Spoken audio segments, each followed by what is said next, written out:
बिस्मिल्लाहिर्रहमानिर्रहीम। चैनल को like, subscribe और बेल आइकन पर क्लिक करें। एक नेक आदमी शादी के बाद बीवी को लेकर अपने घर लौट रहा था। रास्ते में समुंदर अबूर करना पड़ता था। आदमी ने किश्ती का इंतज़ाम किया और वो दोनों समुंदर अबूर करने लगे। किश्ती भी समुंदर पहुंची ही थी कि समुंदर में तूफ़ान आ गया।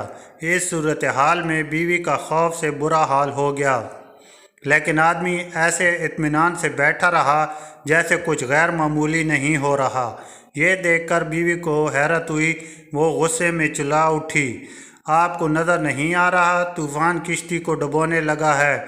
हमारी मौत सर पर है और आप इत्मीनान से बैठे हैं। यह सुनते ही खामन ने अपनी तलवार मियान से निकाली और बीवी की शहरग पर रख दी। बीवी हंस पड़ी और बोली, ये कैसा मजाक है? खामन ने पूछा, क्या अब भी मौत से खौफजदा नहीं हो रही? क्या आपको नहीं लग रहा कि मैं आपका गला काट दूंगा? यह सुनकर बीवी बोली, मुझे आप पर और आपकी मोहब्बत पर इत्मीनान है। मुझे पता है आप मुझसे बेइंतहा मोहब्बत करते हैं और ये तलवार आपके हाथ में है तो मुझे कोई नुकसान नहीं पहुंचा सकती।